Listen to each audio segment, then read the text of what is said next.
यहूदी उलेमा ने नबी करीम की नबूवत को परखने के लिए मुख्तलिफ सवालात किए। इन सवालों के जवाब हुजूर ने कुरान और हदीस की रोशनी में पेश फरमाए। यहाँ हम उन 10 सवालों और उनके जवाबों को तफसील के साथ बयान करेंगे, साथ ही हर सवाल का हवाला भी पेश करेंगे।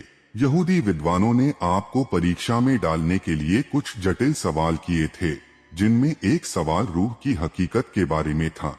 उनका मकसद यह था कि अगर आप अल्लाह के सच्चे नबी हैं तो इन मुश्किल सवालों के सही जवाब देंगे।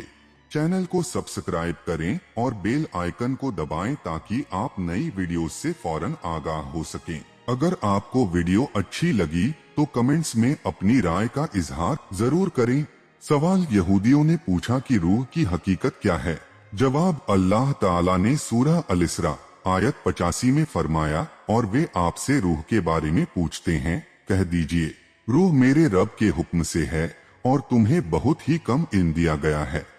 हवाला सही बुखारी किताबुत तफसीर हदीस नंबर 4721।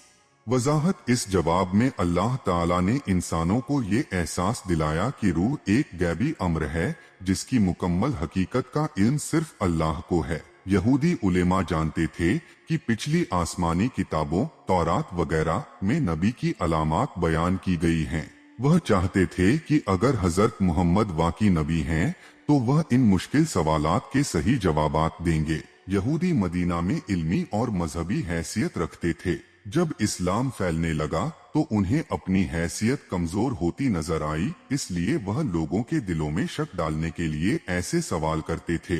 सवाल नंबर 2, सबसे पहले कौन सी चीज पैदा हुई। सवाल यहूदियों ने पूछा कि अल्लाह ने सबसे पहले क्या पैदा किया। जवाब नबी करीम ने फरमाया, अल्लाह ने सबसे पहले कलम को पैदा किया और उसे हुक्म दिया कि वह लिखे।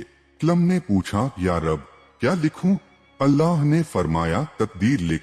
बस कलम ने क़यामत तक होने वाली हर चीज लिख दी। हवाला सुन्नन तिर्मिजी हदीस नंबर 2155।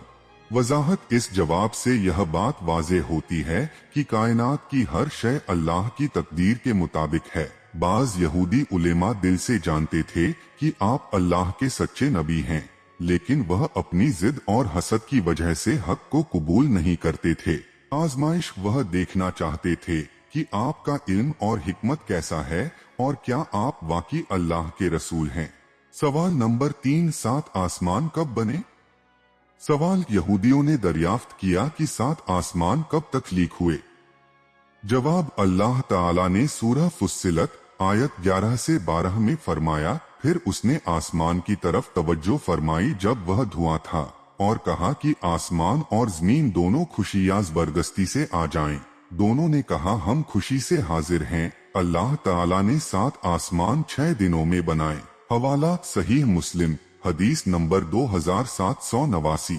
अल्लाह ताला ने मुसलमानों को यहूदियों के गलत रवैयों से सबक लेने और उनकी तरह नाफरमानी न करने की हिदायत दी।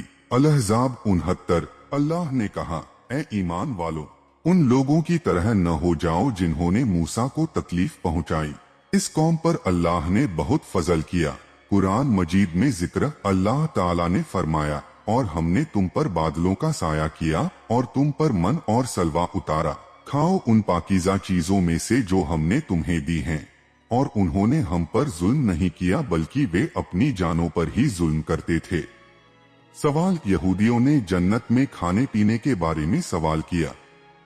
जवाब नबी करीम ने फरमाया, जन्नत में पहली जियाफत मछली के जिगर का एक टुकड़ा होगी, फिर बैल का गोश्त जो जन्नत के बागों में चरता होगा, और उनके पीने के लिए तस्नीम का मशरूब होगा। हवाला सही बुखारी हदीस नंबर 3245। यह वह वाहिद कौम है जिस पर अल्लाह ने अर्श से उनके लिए खाना उतारा। बदकिस्मती से बनी इसराइल ने इन नेमतों की कदर न की और शिकायत की। अल-बकरा 61। और जब तुमने कहा, ए मूसा, हम एक ही खाने पर सब्र नहीं कर सकते, अपने रब से दुआ करो कि वह हमें जमीन की पैदावार साग, ककड़ी, गेहूं, मसूर और प्याज निकाल कर दे। सवाल क़यामत के वक्त के बारे में सवाल किया गया। जवाब नबी करीम ने फरमाया, क़यामत के बारे में पूछने वाला और जिससे पूछा जा रहा है दोनों ही इसके वक्त का इल्म नहीं रखते। अलबत्ता इसकी कुछ निशानियां हैं। सहीह मुस्लिम। मूसा अलैहिस्सलाम की कौम पर सबसे बड़ी आजमाइश क्या थी? जवाब, बछड़े की पूजा। कुरान में इसका जिक्र सूरह अल बकरा आयत 51 से 54 में आया है। सवाल नंबर 7, इंसान का बेहतरीन अमल क्या है? जवाब, नबी ने फरमाया, अल्लाह पर ईमान लाना और उसकी राह में जिहाद करना। सही बुखारी। सवाल नंबर 8, दज्जाल का खुरूज कब होगा? जवाब, क़यामत की बड़ी निशानियों में से है। इसका वक्त सिर्फ अल्लाह को मालूम है। सवाल नंबर 9, फरिश्ते किस मिट्टी से बने? जवाब, फरिश्ते नूर से पैदा किए गए हैं। सही मुस्लिम। सवाल नंबर 10, अल्लाह का सबसे बड़ा इनाम क्या है? जवाब, जन्नत में अल्लाह के दीदार से बढ़कर कोई इनाम नहीं। सही बुखारी। नतीजा, अल्लाह ताला ने कुरान मजीद में अक्सर मकामात पर उनके सवालात का जवाब दिया और उनके मकासद को भी वाज़ेह किया ताकि हक वाज़ेह हो जाए।